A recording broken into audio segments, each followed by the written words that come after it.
Hi, welcome to Fear and Wine. We are a podcast about horror TV shows, movies, and more. And we have Kristen back with us today. So all four of us are back Woo, woo, together. woo! Hi. Hey. It's the holidays again. We're in December, so we're going to do some fun films and we're trying to pick stuff that's kind of holiday related. The movie I'm going to cover today, it's one of my favorites. It's not holiday related, but it's very family related. So I guess for me, the holidays equals family. And this is a fun, crazy, very disturbed family that we're going to discuss today.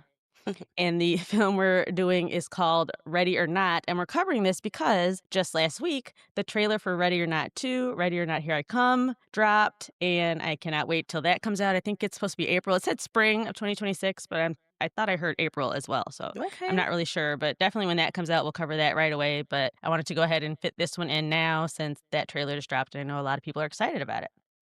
I'm But excited to hear about this one because I haven't seen it. I know, I'm surprised you have you might Yeah. like it because it's very fun. But before we get started, we are going to do the question, and the question for this is related to families. So the question is, who are your favorite movie or television families, and which of those families did you want to be a member of when you watch them? There's a lot to There's choose a from. lot. Well, I'll go ahead and start since I'll be doing most of the talking. So my favorite family is the one I wanted to be a member of, and that's of course the Cosby Show.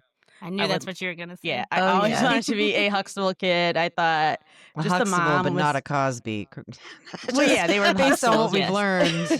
I don't know how listen, I don't know how he was with his kids, so Yeah. I'm not gonna touch that. I'm kidding. Well, I'm he But fed kidding. them yes. chocolate cake for breakfast. Why wouldn't you wanna live there? Dad is Right. great. Yeah. Yeah, Claire and Heathcliff were just so great. Claire reminds me, honestly, a lot of my own mom, Aw. but not as Mm. like more controlled version. But like some of the stuff she would say, like the speeches that she gave her kids, honestly, we heard them. The sass. I love Yeah. she had Yeah. great sass. Yes, a lot of that. So I always love them. But other favorite families of mine, this one's gonna sound. You guys might think this one is weird, but I love this family. Would never want to be a part of it, but I think they're fantastic. And it's the Marsh family from South Park. Stan's Oh my Stan gosh. Stan's dad is the best. I love Yes. him so much. He's so crazy. Oh my gosh.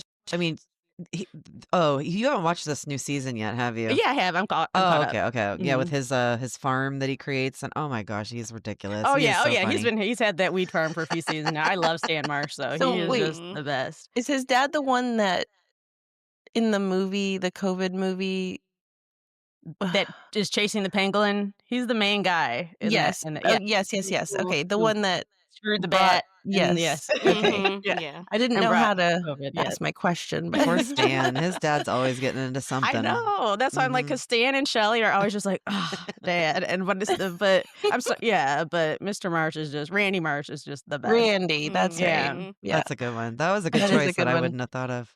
Yeah, and then honorable mentions for me are the Keatons from Family Ties and, the Harpers from Mama's Family. Oh, Oh, that would be okay. I fun. used to love Mama's Family. You did. I did. Mom and I used to love that show. I don't know why. Mhm. We watched it. What But those about are mine. any movie families for you? I tried to think of movie families and I I couldn't think struggled of one too.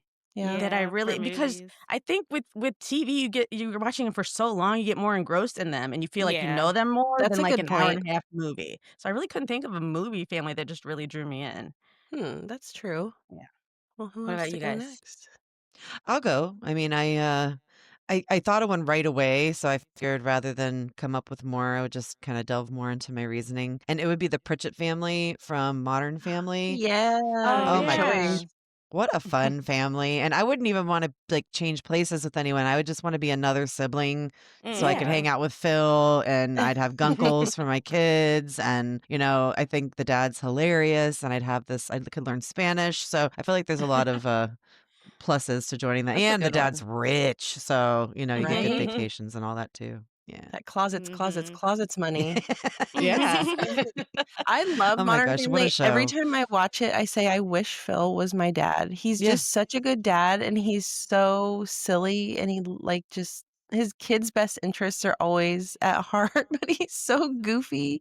I just Oh, saw do you guys know that show that they do with the Ancestry where they show celebrities about their Like, real who do you Yeah. roots think you and are or something yeah, like yeah, yeah, that? yeah, yeah, something like that. I follow it on TikTok, and the guy who plays Phil Dunphy just found out that I think it was his great grandfather was a black man. So he was Oh, quite wow. excited to learn that, Mm. yeah, that he's biracial. He didn't even know Oh, up wow. until that moment. I thought that was kind of neat. And I saw in the comments, everybody's like, "Oh, we always knew Phil would be cool." So it was good, but I love that family. And I didn't get into Modern Family until like maybe 2 years ago, and I literally just binged the whole thing, and they coulda Mm. got rid of that last season. I just Uh, throw that in the trash, the but Haley and the baby oh plotline I don't god, it was love, so but I didn't stupid, even and then watch it the ended last early. season, yeah. Don't bother. So, but loved it. Great show, great yeah, family. it is a great show. Yeah. I think I'd get overwhelmed by all the people, you know what I mean, at some Oh, points, I like to people watch. I but would just kinda hang in the back, I feel like, and watch them have all their drama, so I think it'd be fun. Mhm. You'd be Kelly, I'm like a good surprised you didn't pick cousin. any of the housewives' families. No, I wouldn't wanna No. be Oh, part okay. of oh, I No, mean, yeah. yeah. I tried to think of which one I would, and I was like, "Oop, well, Yeah, I no." I did. mean, I thought of that, and I was like, "No, none of them. No." No. I I barely even wouldn't wanna hang out with most of them, yeah. That's great. Heather Dubrow wanted to, like, take pity on me and adopt me. I mean, Mm. You I might be might okay be with that? okay with that. Alright. Yeah. They don't really seem like a fun family. They don't I seem mean, they fun, have but they got money, so but much they don't money. they're not really that interesting of Money people. can Like, I equal Mhm. feel like fun. I'm more after just, like, the funness, I think. Yeah, I Yeah. see that. That's fair. Well, Allison, you wanna go? Sure. I picked the Kyles from My Wife and Kids because Oh, if I could just have yeah. Damon Wayans as a dad, I just feel like it would be great. That Laughing would Just be all the cool. time. I what? loved Mhm. that Yes. show. I That's a love good them one. because they're good families, like good parents, and they care, but they're also funny. And then you see Mhm. them screwing up all the time, and I don't know, it just feels real. That was a very funny show, and what Tisha Campbell's the mom, right? Yes. Yeah, Yeah. She's hilarious. She cracks me up. Mhm. I love her. Yeah, that's a good one. Did you have any movie families? No, I did think of Cheaper by the Dozen because there's so many kids that I feel like I could just hide in the I background and thought of that one too, but then I was uh like, there's just too many people that there's I too Yeah. wouldn't many. like But it. I feel like I'd be okay with that. Yeah. It's like yeah, not all the focus would be because Kelly and I are sisters, but we're 11 years apart, so we were both kind of brought up as only Only children, kids, yeah. except for like a Mhm. little layover. So it would be nice to just be in a family full of kids and like not be the main focus. But then you, like, get forgotten in an attic like Kevin McAllister. Hey, listen, I wouldn't mind that too much. sometimes you might need that. Yeah. Yeah. A little alone time for the I know, holidays. right? Come Right? on. But see, I wonder because, like, all 4 of us were pretty much alone, so we're so used to it, so we kinda prefer that. If we grew up like our parents, Allison, and, like, in bigger That's families, true. Yeah. would that Hmm, be weird to be by ourselves? Like, that might freak us out. We might Like, not maybe. my like It being alone. might. how many your mom had a lot of siblings, or your mom and your dad? My mom, there's total of 7 for my mom and 4 for my dad. Okay. My mom is one of 12. Oh, wow. Oh my Mm. Yeah, I mean, gosh. but of course, with 12 kids, like, the age range varies a lot, so they're not all, in the house at the same time Oh my god, those necessarily. women's It's not poor bodies birthing Can you 12 baby imagine? Jesus Lord, But 2 it's was like they like just havoc on my body, so ugh.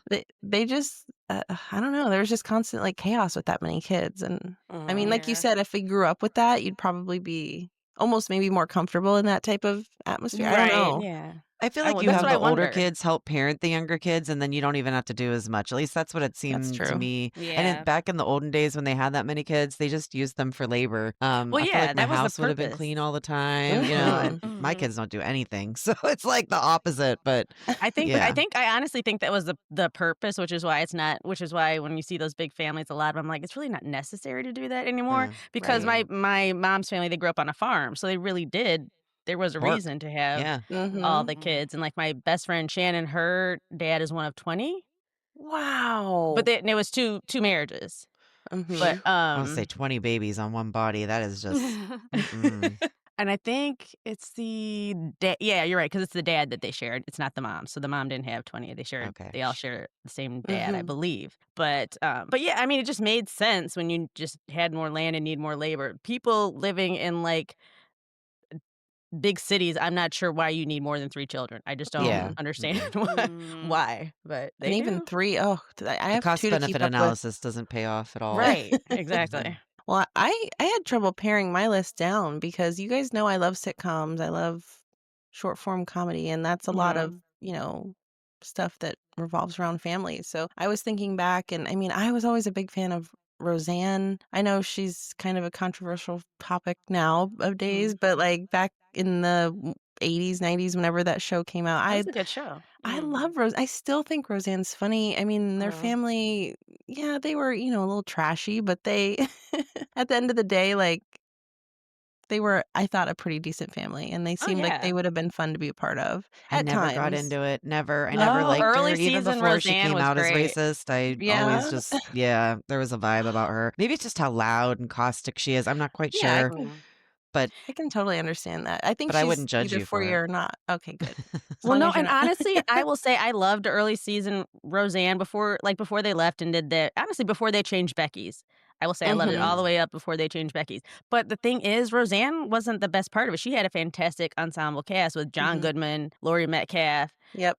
Sarah Gilbert. Mhm. Like she had a great cast around her. She really wasn't to me the funniest or most compelling part of that show. Mm. It was the No, and a rest of lot the of family. times to see some of the other people, like playing their role so much, like Jackie, there were scenes where she would just be so funny, and Roseanne would just Mhm. be like laughing her ass off She at was so her, good. and it's just like she's really genuinely laughing because Laurie Metcalf is just so funny in her role.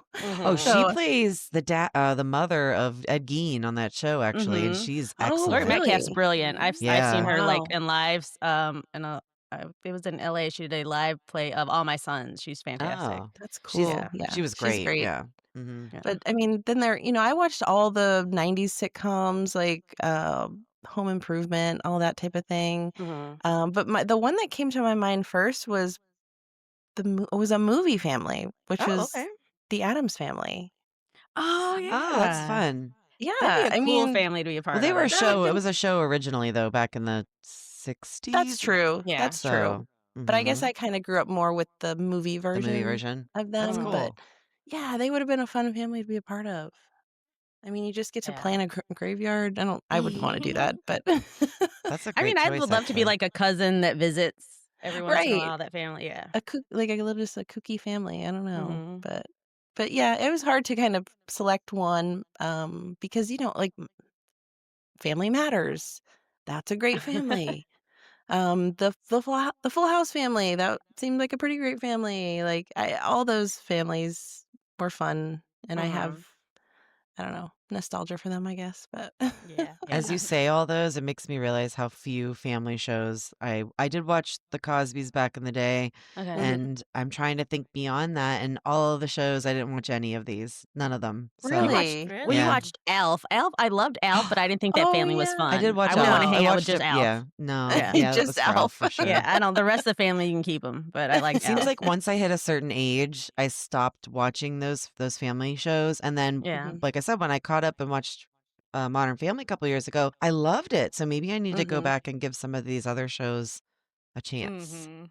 I Maybe. feel I feel like Modern Family was an anomaly, so there were these great family shows in the '80s and '90s, and there was a Mhm. break where none of there weren't Yeah. really good ones, if there No, were it was more like ones. young adult sitcoms, like The Yeah, Big and Bang Friends type Theory, and then people being Friends, friends yeah. together type Yeah. of thing, and then all of a sudden Modern Family popped back in with a great family show. So, Mhm. Yeah. yeah. I'm surprised no one picked the family from, Fresh Prince with Uncle Phil, and that was a pretty good Oh, family Oh, too. yeah, that I was a did yeah, think good about that I one, thought of Yeah, yeah. them. that was a good family. that was a good family, yeah. I did think of Mr. Belvedere just to have a butler. Oh, yeah, That that would be was yeah, good. thought of I would that like one. that. Yeah, that would be Mhm. good actually. God, was that the one with with that little tiny boy, Emmanuel Lewis? Was that one? No, that was Oh. Webster. Yeah, That that was was Oh, Webster. okay, okay. Mhm. I'm mixing up you know me, I mix things up like that. So in my Yeah. mind, Mr. Belvedere worked for Webster, so it's okay Oh, though. no. He did have a butler, but he had a different butler. Okay. Yeah, it wasn't yeah. What you talking Oh, about, Willis? No, that was now Different you're mixing in Strokes. You different got Different it. strokes. Strokes, No. yeah.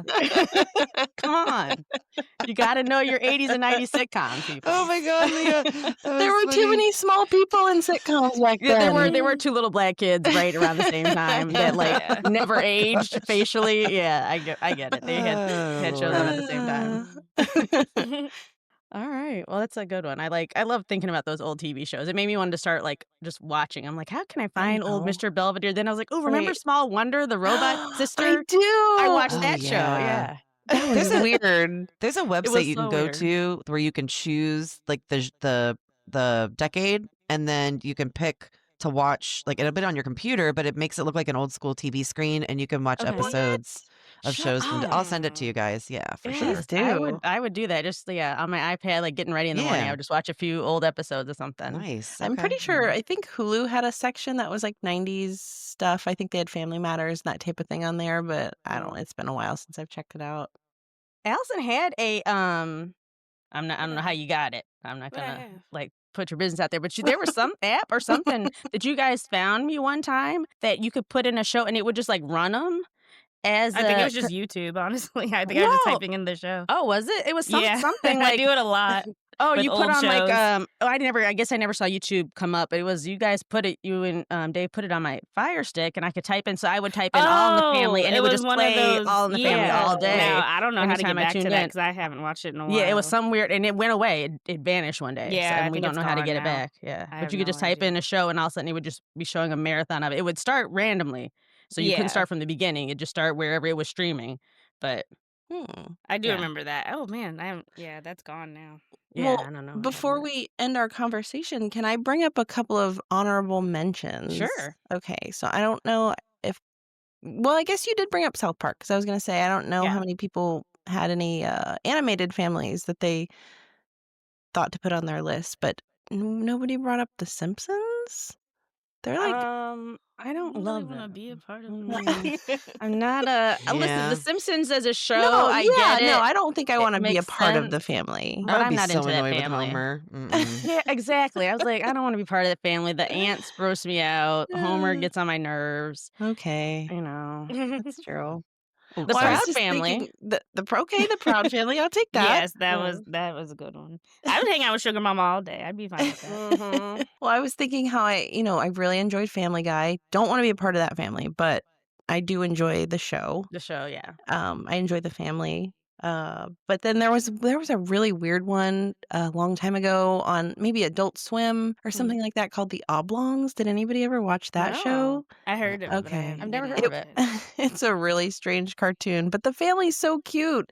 It's like this little man and he doesn't have arms or legs. His name is Bob, of course. I think he's voiced by Will Ferrell.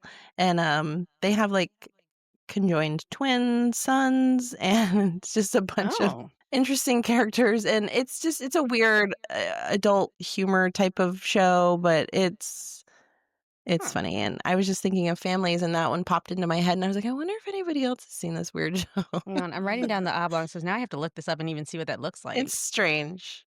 Okay, It's strange, but interesting. it's got a lot of voice actors that are, well-known actors in it. It's got Yeah. a ton of people in it. And it might have only had one season. I don't know, but I used to love that show. I watched it recently and it's still hilarious. So, All right, I'll have to look into it. Well, I'm glad we talked about some nice, wholesome, and fun families because this one is not that at all. But these people are kind of fun and funny, but there's nothing really good about them.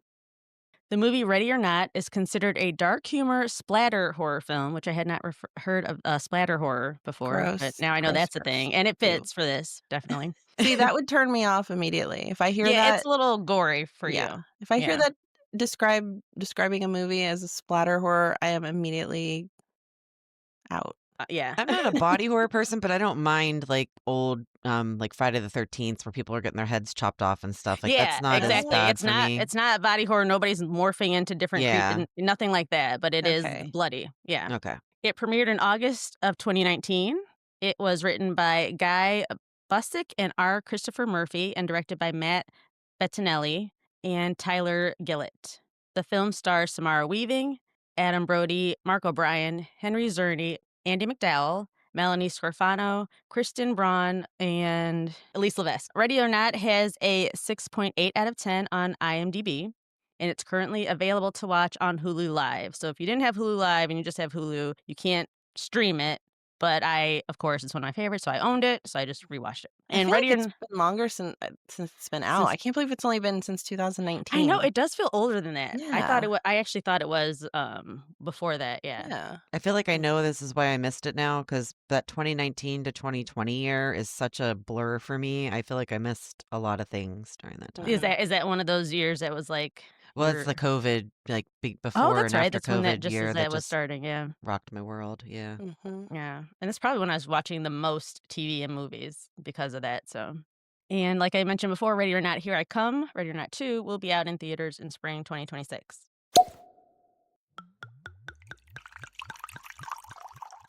We toast the exceptional final girl in this film by pairing it with exceptional Blanc de Blanc Grand Cru champagne. With flavors of peach and lime, this medium-bodied, dry champagne has golden yellow tones shimmering with green highlights that accentuate a stream of lively, delicate bubbles. This champagne will add a touch of distinction to lavish meals. Pair this with shellfish, smoked fish, and chicken. Enjoy. For more information about us and all of the wines that we feature, visit our website at fearandwine.com. And make sure you follow Fear and Wine wherever you listen to podcasts so that you don't miss a new episode. And if you like us, please leave us a 5-star rating and review. Thanks.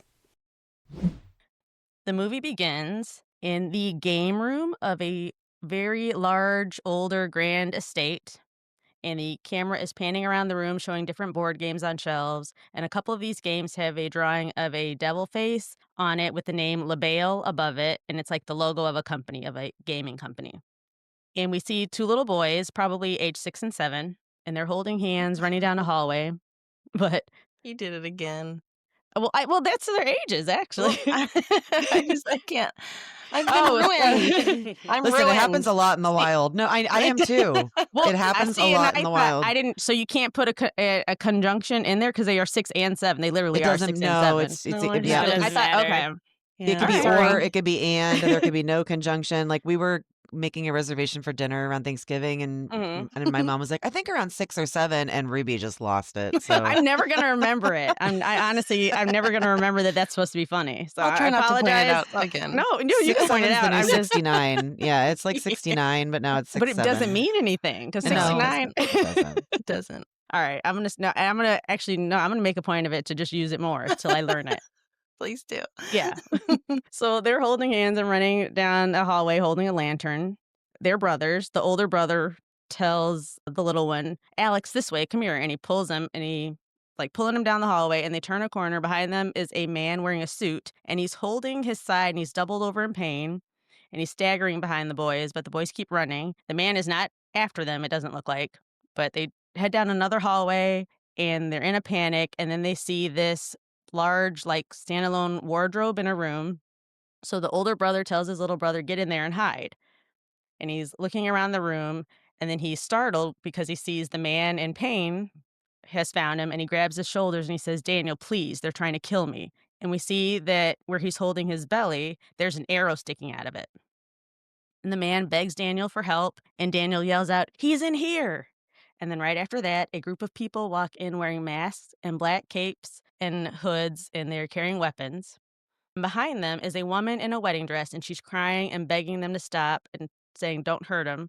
And one of the men in hoods lifts up a crossbow and shoots the injured man in the chest. The bride continues to scream and beg for her husband's life as the people in hoods pick him up and carry him away.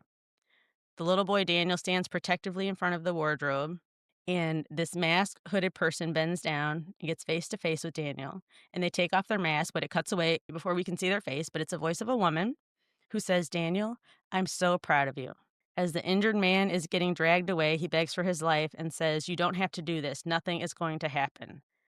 He begs his wife, Helene, to do something and make them stop, but Helene has finally stopped screaming and crying, and she's pulling herself together, and she follows him out of the room, leaving Daniel alone to watch them as they leave. The screen goes black, and then the text on the screen says 30 years later.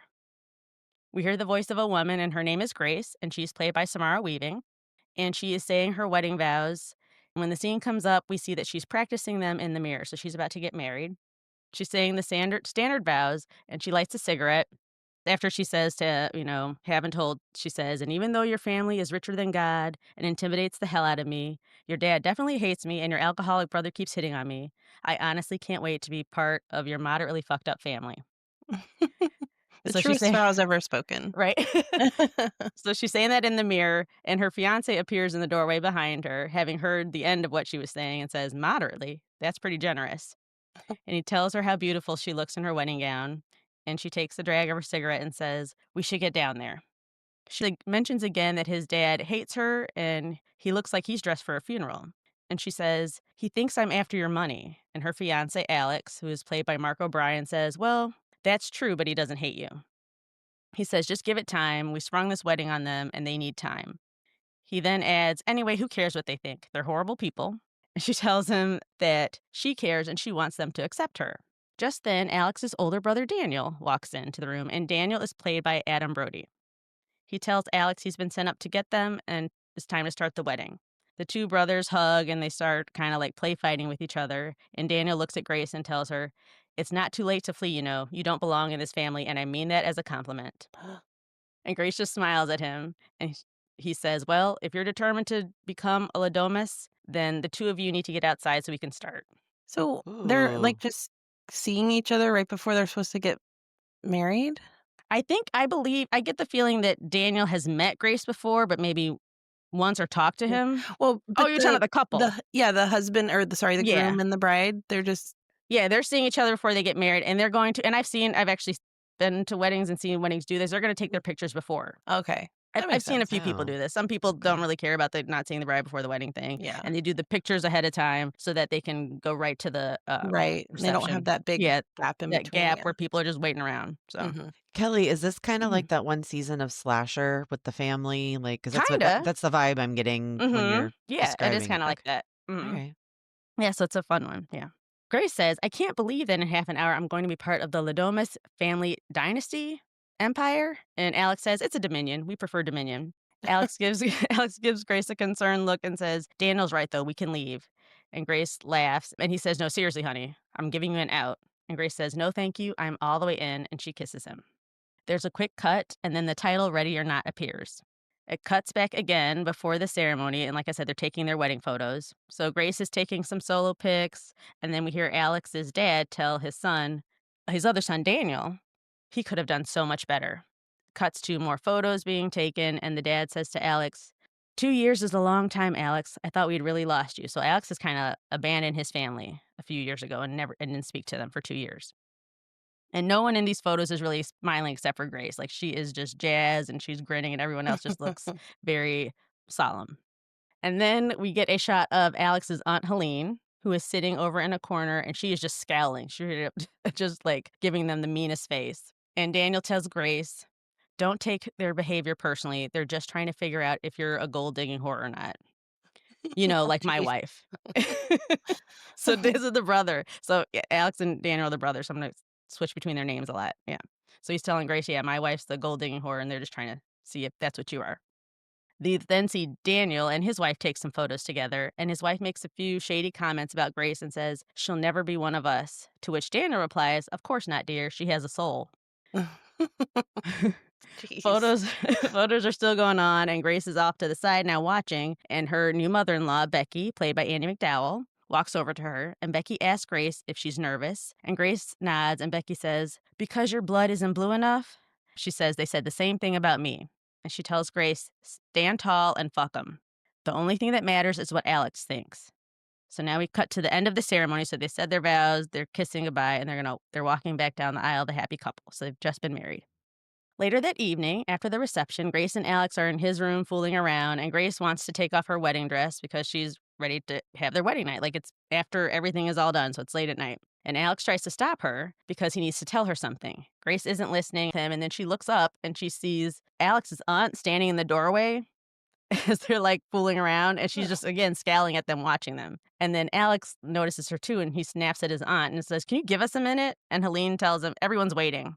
Alex says they'll be down in a few minutes. He apologizes to Grace and says that his aunt Helene has some boundary issues.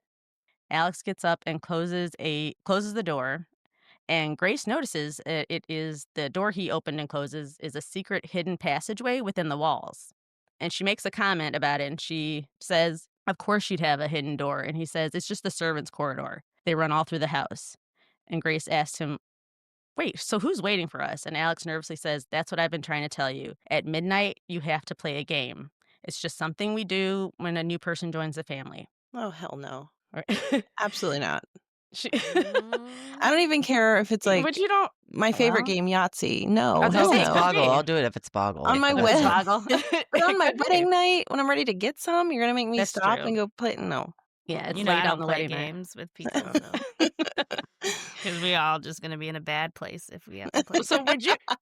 So you know that this is like, I have to stop and ask Allison this. So would you marry into a rich gaming family? They made their money through gaming, and you know that because they're the Domus family. So she knows what they do and how they made their money. Would you even marry into a family that does games? And If you're I like, don't have to play, yeah. if if they okay, I would assume that playing games would be part of what happens in this family, but You Oh would think. no, then no. I would I mean, think. at that point, I don't even know if that we would be dating. You like games that much? I don't even know that Yeah, that's true. we We would might make not have it met each other. past. Yeah. Yeah, So it wouldn't even get to an Allison engagement. cannot be bought. No, not with Clearly. games. That reminds me. Well, that reminds me of remember that early seasons of Real Housewives of Atlanta when Sheree was dating that fake doctor, and he says, "Well, what if I wasn't a doctor? What if I was like a carpenter?" And Sheree goes, "Well, then how would we meet?" Right. She's like, "We never would have even met." So that's what it makes me think of. Anyway. Okay, so he says, at midnight, we have to play a game. It's just something we do when someone joins the family. And she asks, what game? And he says, I don't know. You have to draw a card. It could be backgammon, croquet, checkers. I know it's stupid, but we just have to do it. And Grace is like, well, it's a little weird, but why do I have to do this? And Alex says, I guess since we make our money in gaming, it's part of an initiation. And Grace says, do I have to win? He says, nope, you don't have to win. You just have to play. And then you are officially part of the family. He said it means more to his family than the actual wedding.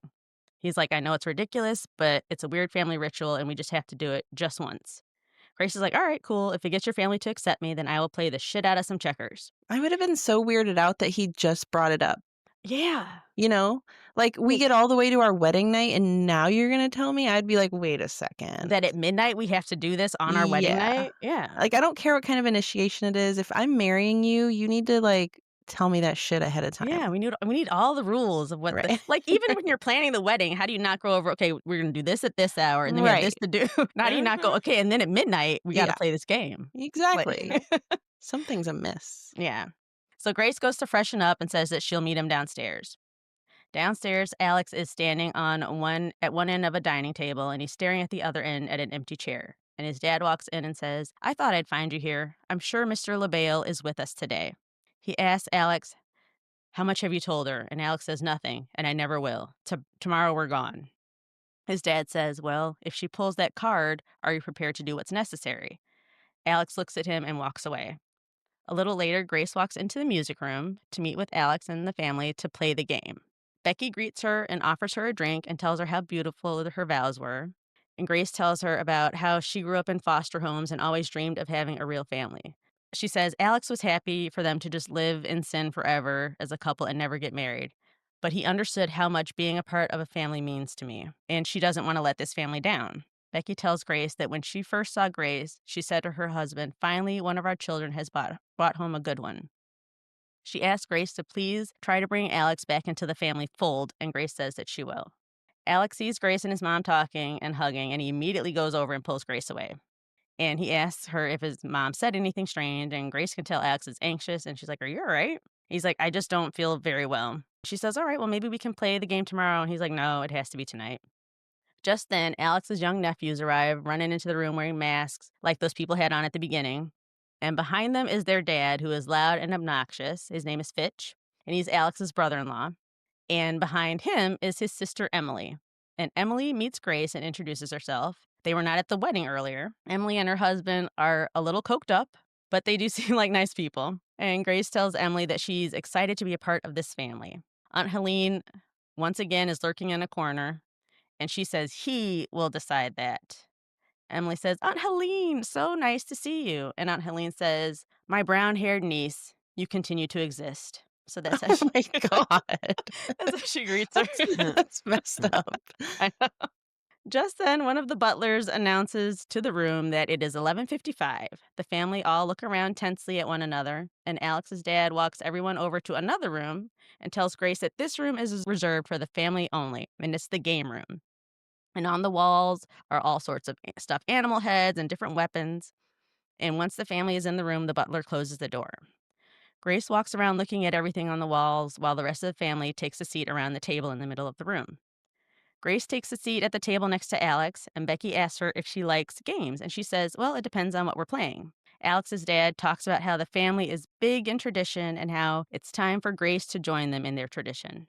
Alex's dad tells the story of their family and how they became the gaming empire that they are. He says his great grandfather started off with a modest print shop during the Civil War that manufactured playing cards. Then later, his grandfather expanded it to sporting goods and board games, and now the family business owns 4 professional sports teams. He says some may call their success luck, but it's a little more than that. It's almost as if someone is watching over us. It began with a very generous benefactor in this box. So he holds up this small black box and he goes on to say, originally, great great grandfather was a merchant seaman and he wanted more. On one of his trips abroad, he met a man named Mr. LaBelle. LaBelle was a passenger on the ship and he was a collector and antique dealer. LaBelle and great great grandfather Ladomus bonded over their passion for games. They spent time playing cards together, and one of Mr. LaBelle's possessions was this box. And as he's saying this, they're passing around the box around the table, so each family member has to, touch it. And most of them are just like passing it on without even looking at it, like they've heard this a dozen times. Alex's dad says one evening, Mr. LaBelle proposed a wager. If great great grandfather could solve the mystery of the box before arriving at port, Mr. LaBelle would finance any endeavor of the Ladomus' choosing. Ladomus was able to solve the mystery box and open it. And since that time, whenever the Ladomuses are presented with a new family member, they place a blank playing card into the box. The new family member then draws the card out, and Mr. LaBelle will tell them what game they are to play. Daniel's wife tells Grace that she got chess, and Emily's husband tells her that he got Old Maid. And Grace smiles and asks, so I just have to take the card out? I'd be And screwed if I got chess. yeah, but you don't have to win, you just got to play. I Yeah. don't even know how to I play. don't know how to play chess. I don't even know how to begin it. I I have just no start moving stuff idea. around. I I wouldn't have even no be able to clue. set up the things. So No. No. I know. I assume used to someone know, would but I set it don't up. remember anymore.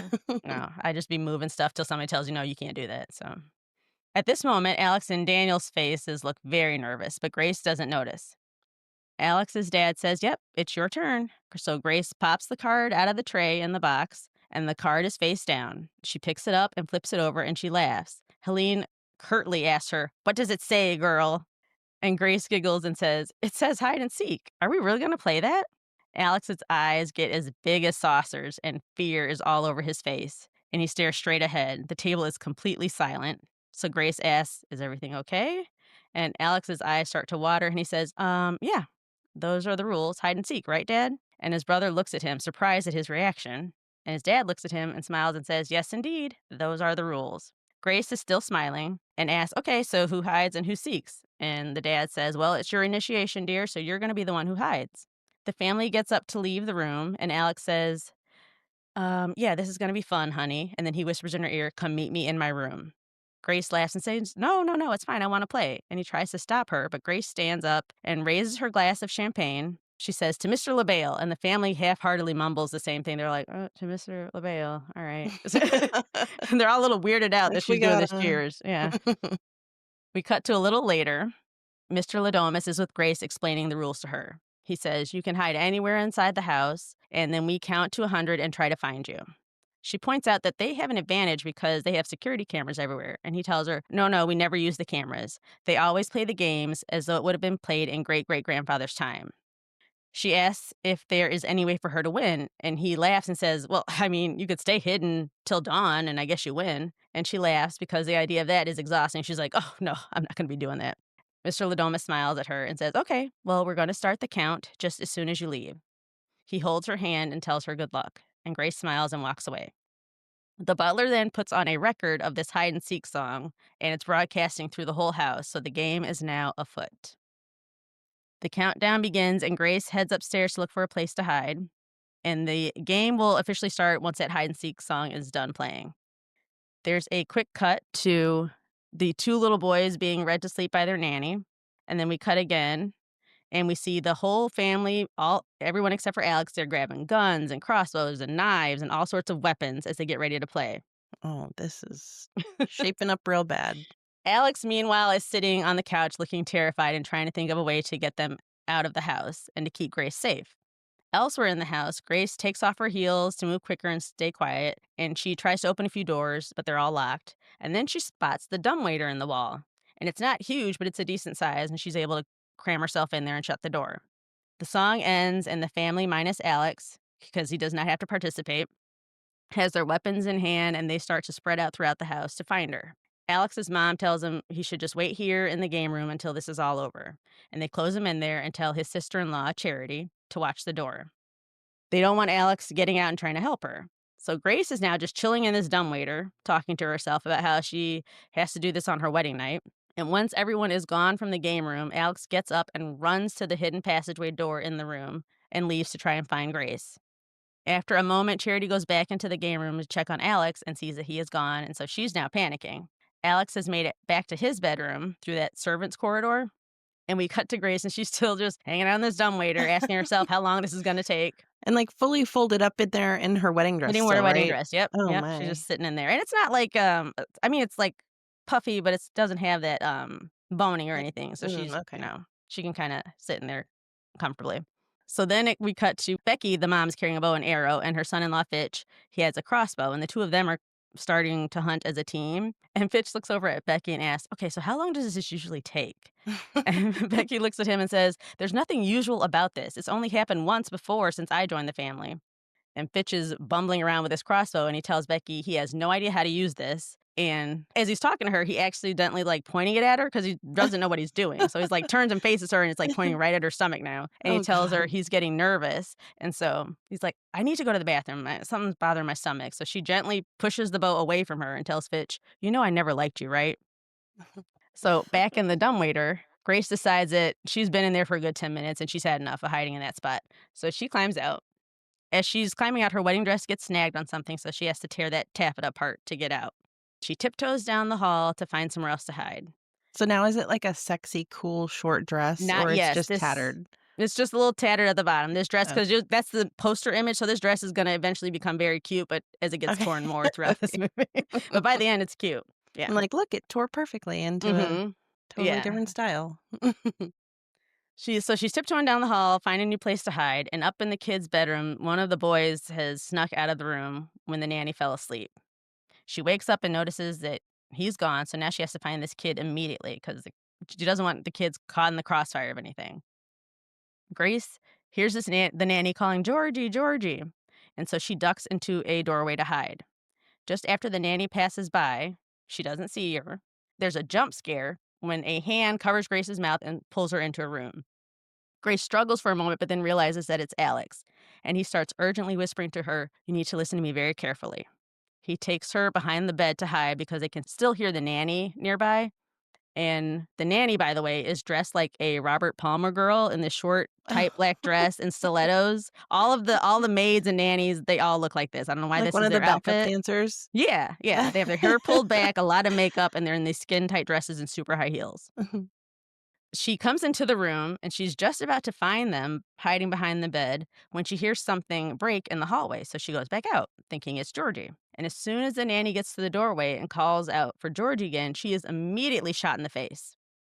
Oh, And we damn. we hear Emily super excited calling out for everyone to come and see because she's found Grace. She's like, "I got her, I got her. Daddy, come see, come look." As she gets closer to the body, she's like, "Oh, oops, that's not Grace." Remember, she is on some coke. So Uh-huh. she's like, "Oop, that's not Grace." And Grace and Alex are still in that same room hiding, and Grace is now catching on to what is happening. This game is really they're trying to kill her. So she's starting to cry, and she has her mouth covered to try not to scream. And then Mr. Ladomas, Daniel, and Aunt Helene and her mom come in, and they're now standing by the door with Emily, looking at the mess she's made. And her dad's like, "Jesus, Emily, this is Clara. Does she look like she's wearing a giant wedding dress?" Like, that's a dead giveaway. Yeah. And then he's like, "And then why did you shoot her in the face? You're supposed to maim her because we need her alive for the ritual." And Daniel asks, "Well, if Clara dies, does this count?" And Aunt Helene says, "No, it has to be the bride." So they're trying to just like if we could just kill Jeez. any woman, can this work? Right. They really don't want to do this. So while they start trying to figure out what to do with Clara, Emily leans down to Clara and she starts sweetly saying to her, "It's okay," because Clara is a little bit alive, like she's coughing up blood. She's like, "It's gonna be Oh. okay," even though half of her forehead is missing and one Oh eye is my gone. god. Yeah. So Daniel takes Emily out of the room and tells her to walk it off because Emily is just a mess. The others decide they need to move the body because they don't want Grace to see her. So they clumsily move this body out of the room. And once they're gone, Alex grabs Grace and says, "Okay, sweetie, we got to get you up and get you out of here. Grab your phone, grab your keys." And he realizes their phone, because they're back in his bedroom. So he realizes their phones are gone. He's like, "Okay, we're going to have to run." And he grabs her sneakers and hands them to her. And Grace asks him to explain what's happening. And he says, "It's hide and seek. You pulled the bad card. They think they have to kill you before sunrise." Alex and Grace sneak out through that hidden door just as Emily comes back into the room to grab her gun that she forgot and she left there. Emily has a quick no more fuck ups pep talk with herself in the mirror, and then she does a quick bump of coke and it's back to the races. That ought to help. Yeah. Pulling herself together. Inside the wall, they're now in the passageway, Alex and Grace are, and Grace puts on her sneakers. And Grace makes him stop, and she does that annoying thing. It has to happen in horror films. It's that annoying thing where you know you should be running and moving, but you need to stop and talk. Like the person who's in the Mhm. most trouble needs everybody to Right. stop Mhm. and discuss what's happening. Oh, that Meanwhile, you annoys should me be so making much. headway. Yes, and Yeah. I'm like, walk and talk, Grace. We can walk and talk. There's no Right. reason we can't do both. Yeah. So Grace sits down. She puts on her high top Converse, and Alex explains more. He says, "They think that if they don't kill you, something very bad will happen to the family. I'm trying to get you out, but the house is on lockdown right now. It's going to be tricky." Grace says, "You knew this would happen if I pulled that card." And Alex says, "I didn't think they'd actually go through with it. No one ever pulls that card." So, so Yeah, the they two of seem them. pretty comfortable, like, from what she said about how this Mhm. hasn't happened in 30 years, and they all Yeah. seem very comfortable hunting a human being with weapons, Well, considering they it's don't not. know what they're doing. The only people who've actually experienced this before are Helene, because that was that opening scene. So Right. Helene was the bride, clearly, and then, the mom and dad were there. Yeah, The but other and still, nobody it's else like knows what they're doing. you would They just know they think that have they to would do it. all, even if they knew it was a possibility of pulling that card, you would think that when it came down to it, they'd all be like, "Mm, maybe I Yeah, don't wanna do this." yeah. And that's kind of their reactions, or that's where, like, "Okay, well, when the maid was shot, can we just make this it?" Because nobody Yeah. really wants to do it, yeah. And so he's like, no one ever pulls it." So the two of them start arguing loudly, and just below them in one of the bathrooms is Fitch. And he's sitting on the toilet playing on his phone, and he hears the voices, but he can't make out the words. So he can hear noises in the walls, but doesn't understand what they're saying or who it is. And then his attention is immediately pulled away from that because his YouTube video is starting, and it's called Getting to Know Your Crossbow. So, so he's Of trying course to it is. figure out how to use Mhm. this thing. You can really learn anything on there. You really can, yeah. Back in the walls, Alex tells Grace, "When you marry into this family, you have to play a game, and if you don't, you die. I know it sounds crazy, but you have to believe me. It happened to my great uncle. He got married, he chose not to play the game, and the next morning he was dead, as was his wife. The same thing happened to my cousin Rachel and to several others. You have to play." Grace says, "You said your family was fucked up, but you didn't say they're psycho killers. You brought me here. You didn't warn me." And Alex responds, "You wanted to get married." So she's like, "Oh, so this is my fault now?" She's like, Yeah, she's like, "Well, we could have eloped." He says, "No, these are the rules. You have to get married here. You have to have the wedding here, and you have to play this fucking game." but what if And you Grace, just don't get married? this was the next thing, because that was his solution. That's why she said earlier, Alex would have been happy for us to just live in sin Yeah. together. Oh, right, right. Yeah, and that's why she's like, "You're blaming me because he said you wanted to get married." And Grace is like, "You should have told me." And he says, "If I told you, you would have left. And if I didn't propose to you, you would have left." So, Mm, and Grace, like, stops because she realizes that's true. And she should have Because yeah, left. he had a point. she should have left, but she would have thought he was just, like, making an excuse to be this bachelor forever, you know what I mean? Right. You know, if Imagine that she you're like wants to get married, she's his you foster kid, she wants his family, and he keeps making up excuses as to, like, "Why can't we just live together?" right, Yeah. okay, that I get makes what she's saying. sense. She realizes he's right. She Yeah, would have because left him. imagine you're, like, pushing your fiancé or your Right, boyfriend, whatever, to exactly. propose, and then Mhm. he's like, "No, we can't because of this." So you're just like, "Yeah, you're gonna, like, make up an excuse like Right. that A to not wild marry me?" Mhm. excuse, yeah. Yeah. And she's like, "Okay, you know what? Clearly you just don't like me." And you would have left. She was totally right. She would have been better So, off. Yeah. I she would have been better off, but he didn't want her to leave. But He then we loves wouldn't her. have a movie, so I guess Right, exactly. Right. it'd be over by now. So Alex does promise her he's gonna get her out, and he tells her, "Go down the hallway to the service kitchen," and he's going to go to the security room and unlock the doors. And then she is to start running as soon as she gets through that kitchen, or as soon as that door's unlocked. And Grace starts crying, and she doesn't wanna leave him, but Alex tells her it's the only way. She repeats his instructions, and then they say, "I love you," and kiss goodbye and head their separate ways. As Grace is walking to the kitchen, she keeps tripping over her dress, so she takes the taffeta and starts ripping it up until it's that short, cute little dress that falls just below her knees Love it. with her sneakers on. It's actually a really cute look. And she gets to the end of the hallway, and now she sees two identical looking doors on either side of her, and she doesn't know which one to choose. We then cut to Daniel, Aunt Helene, and Mr. Ladoma still carrying around Clara's body, talking about where Grace could be. And that's when, right behind them, a door loudly creaks open and Grace walks into the hallway. They all freeze and stare at each other in shock. And then Daniel dryly says, "Found her." And Mr. Ladomas and Aunt Helene quickly drop Clara and they start fumbling with their cumbersome weapons. Because, by the way, the weapons, because they have to keep it in this like great great grandfather's time, they're these old guns and rifles, and they're using all these old antiquated weapons. 'Cause they That's and so then weird. Aunt Helene has like a battle axe. It's wild. So none of them know how to use this stuff. So as they're fumbling with that, Grace turns around to run, but before she can get 2 steps, coked up Emily comes out of a door at the other end of the hallway. So now Grace is trapped between these 2 groups. But Emily is so frantic and surprised to see Grace that she just starts shooting wildly, just willy-nilly in her general direction, and she's Oh not my aiming at god. all. So this causes the group that's behind Grace to have to drop to the ground and take cover so that they don't get killed. And Mr. Ladoma starts yelling at Emily, and this gives Grace time to take off running. Grace makes it to a dark room with a pool table in it. She's trying all of the doors and none of them will open to the outside. Everything's still locked. She tries the phone and the phone's dead. She picks up a chair and she's about to break a window, but then she hears someone coming and decides just to be quiet and try to hide. There's no good place to hide in this room, though, and she's immediately spotted when Daniel walks in. The two of them stare at each other for a moment, and you can tell Daniel hates that he's the one who found her. He walks past her and tells her, I just came in here to get a drink. He pours his drink and he doesn't look at her. And he sadly says, "I have to call the others." Grace begs him to help her. And he tells her that this won't end well for her. But he doesn't want to be the one that serves her up to everyone else. So he offers her a drink, but she doesn't take it. And Daniel tells her he's really sorry about all of this, but I'm going to give you a 10-second head start. Grace takes it and run, and Daniel sighs, and he sits down, and then he starts slowly counting to 10. He's like, 1, 1,000, 1.5, 1,000. So she really gets like 30 seconds to get a head start. After a bit, he does scream out, "She's in the study!" Which is where he's sitting. So everyone comes in there. It's a lie because she's long gone. And then we get a very quick cut to what everyone else is doing. So Emily was popping some pills. Becky, Surprise. yeah, Becky is looking out of a window. Fitch is still on the toilet watching his YouTube video. Alex is in the passageway when he hears Daniel yell, and Daniel's wife arrives to the study and sees him sitting there drinking.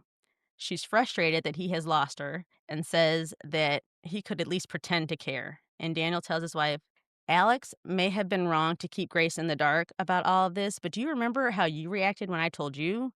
You didn't fucking blink. You couldn't wait to sign your soul away." She tells him, "You know where I came from and what my life was like before. I'd rather be dead than lose all of this." Mr. Ladomas and Aunt Helene arrive, and Daniel tells them that they just missed her. And Charity, which is Daniel's wife, also tells him that Alex got out of the room that he was supposed to be in. So now they know Alex is free and he's able to help Grace. Now they know that Grace is going to be harder to catch, and Grace now knows she's being hunted. Emily then realizes that she has misplaced her gun again.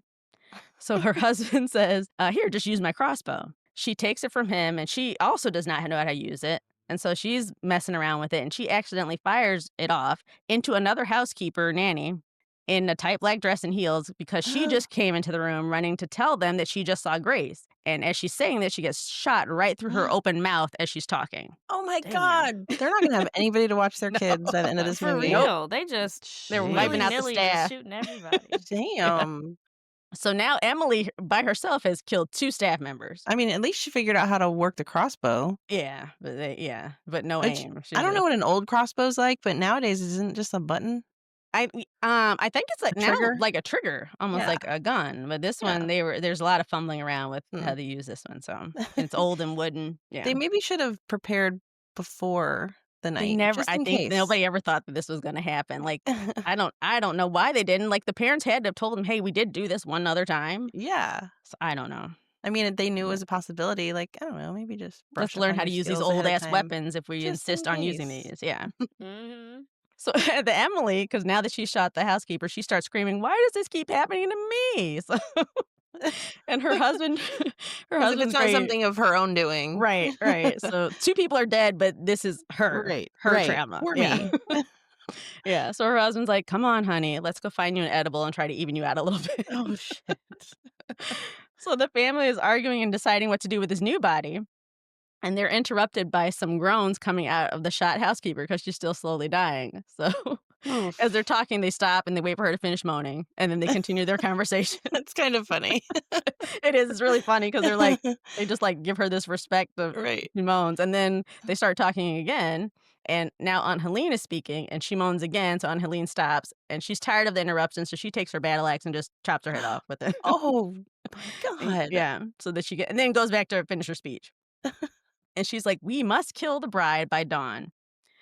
Becky suggests it's time to use the security cameras, and Helene says, "No, that's not tradition."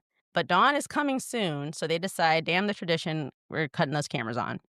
Still running through the house, Grace has made it back to the game room, and she goes in and grabs a shotgun and some bullets from off the wall. Whew, I was about to say she needs to find a weapon. She gets a glimpse of herself in the mirror, and that's when we see that poster shot of her where she has those bullets strapped across her, and she's in that dress Mhm. that's getting dirtier and more torn, and the sneakers. Still She looking cute. still looking very cute, yeah. Yeah. Grace makes it back to the kitchen that was she was originally supposed to go to, so now she goes back the way she did before and now chooses the correct door. But the door to the outside is still locked because Alex is now into the security room trying to override the system, and he's not great at it, but he's trying to figure everything out. He's taking too long, so then Grace tries to shoot the door open, but the gun won't fire. And then she hears someone coming, so she ducks behind the counter, and in walks the butler. In the security room, Alex has the monitors back on, and so he can see Grace in the kitchen hiding from the butler.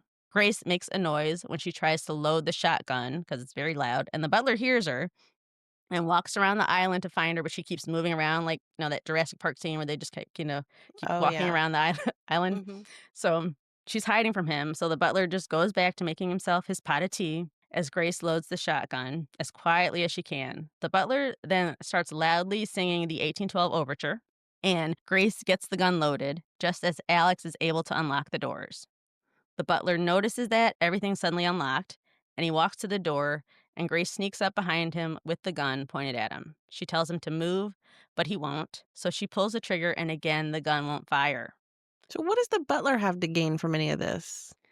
He works for this family. He knows that this is part of the tradition. Who Yeah, knows what he signed his soul away to work for this family. So it seems that's like the whole true. staff knows, hey, we all got to get out of this by before dawn. So Okay. they'll tell him. The butler smiles at her and tells her that the ammo is display only. He grabs the barrel of the gun and moves towards Grace, but she quickly grabs this hot ceramic teapot because he had just boiled some tea in it and smashes it over his face. So now, like, half his face is burned. And Alex is in the security room watching this and cheering her on. Oh, that's kinda cute. Yeah. And the butler grabs a knife and tries to stab her, but he now only has one eye that's useful, so he's missing her. He's just like swinging the knife around. That Outside of depth of this perception will get you. Yeah, yeah. Outside of the security room, Alex's dad and brother are knocking to get in. Grace makes it out of the kitchen, and so she's back running through the house again, though, because she still can't get outside. In the security room, Alex takes a fire extinguisher and starts smashing. So the doors are unlocked, by the way. She just couldn't get past the butler swinging the knife. So he takes his fire extinguisher and he starts smashing and breaking the control panel so that nobody will be able to lock the doors back up again.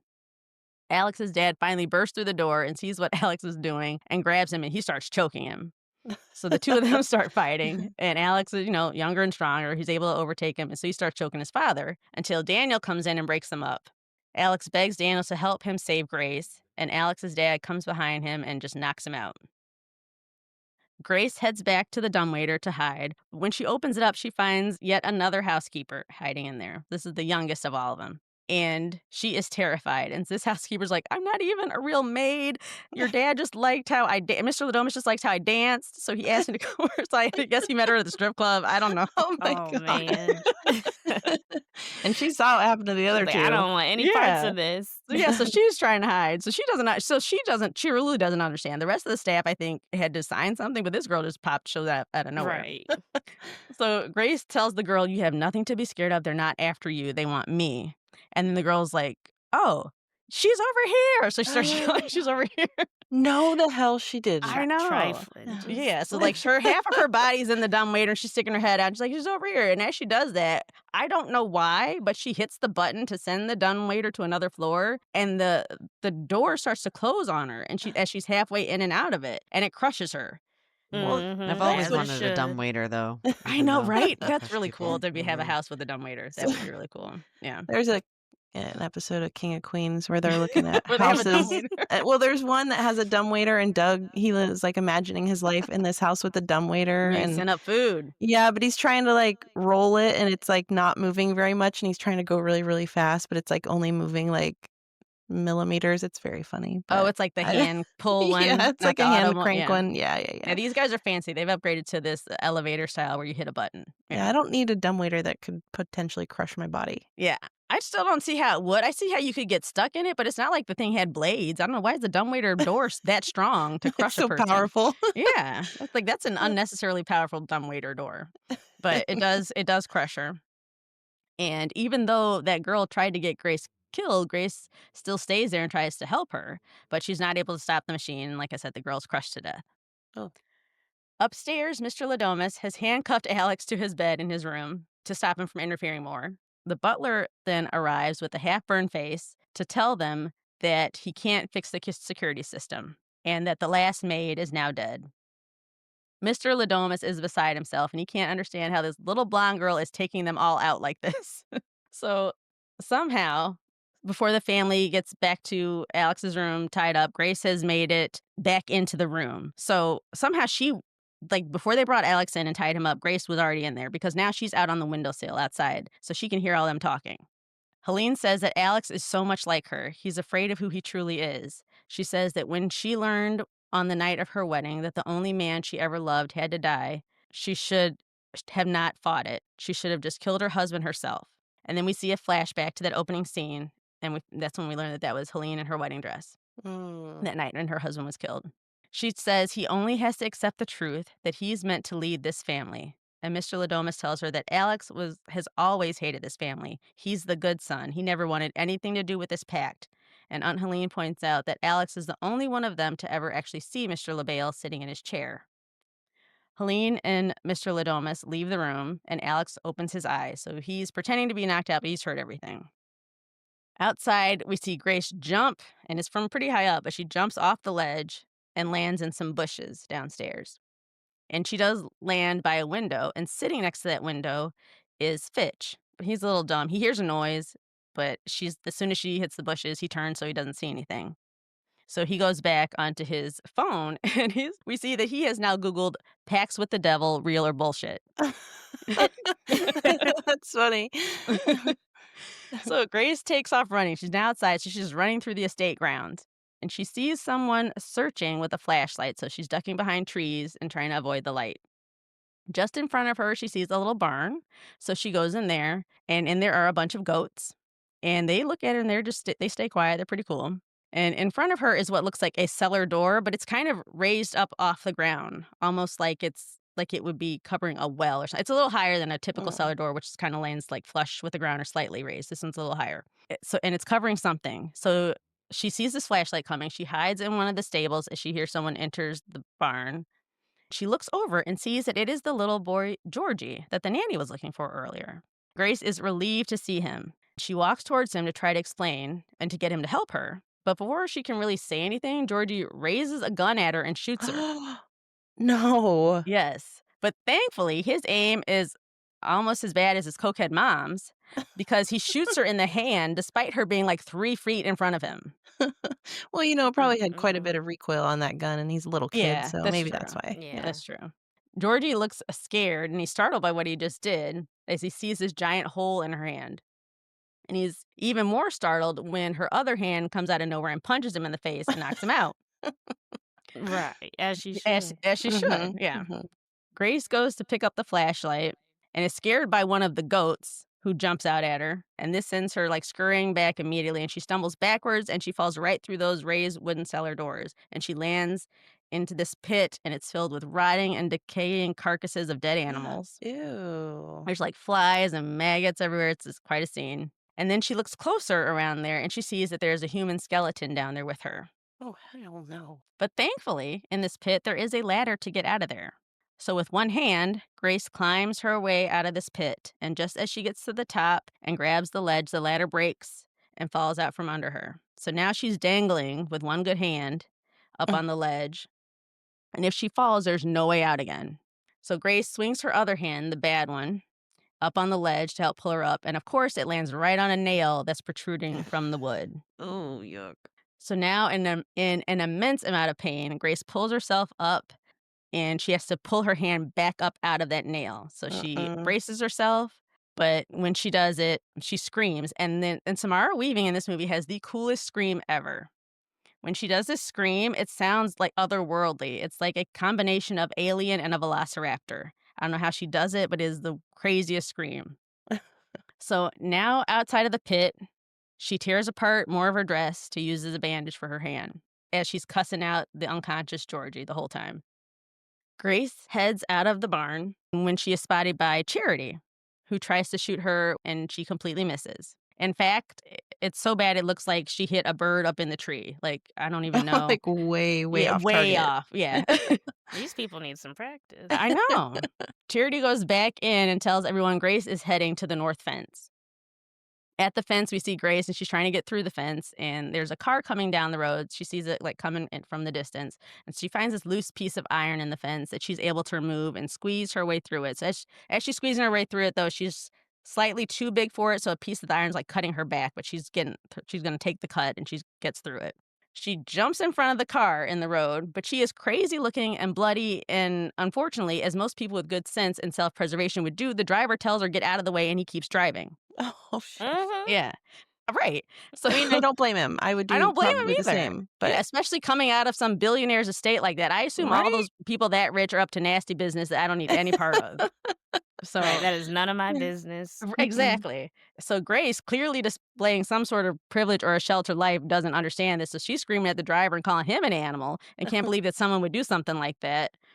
Now, to be fair, if it was me, I would call the police as I'm driving away. Yeah, But again, I'm dealing with super rich people, so I don't think the police are going to do anything, but I'm just going to make myself feel better and call them.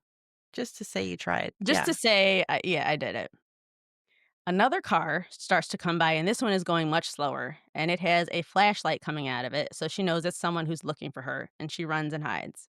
The car stops, and it's the butler. He gets out, and he's going to search for her. He calls back to the family and tells them that he will find her. So Daniel starts to put on his coat and tells his family that this was fun. I'm going to head out. He says, "How about we just divvy up the wedding gifts at brunch tomorrow?" So he's like, "We know we've lost her. This is over." His father grabs him and screams at him and says, "This is not a game." He says, "Sure it is. It's hide and seek." And his dad says, It's like literally what "It's it literally a is. game." Yeah. His dad says, "If she lives till dawn, we're all going to die. You remember what happened to the Van Horns, right?" And Fitch says, "Didn't they all just die in a house fire?" And Mr. Ladoma says, "Oh, that's what the press wanted you to think. You don't want to know how they really died. Trust me. You don't fuck Mr. LaBelle. LaBelle fucks you." Seeing that her husband is losing it, Becky takes charge and she sends Fitch and Charity to go help the butler and sends her own kids, Daniel and Emily, to take the bodies to the goat pit and tells Emily, "Try not to kill anyone else on the way." Upstairs in his bedroom, Alex is yelling for his brother to help him and he tries to get himself free from the bed. So he has his arms or like his wrists chained around the bed rail of a wooden bed rail. So he's going to try and Mhm. like slowly rock his cuffs back and forth to cut into this wood because it is real wood. So he's going to try and like Okay. saw it apart. So he's going to be doing this for quite some time. Yeah.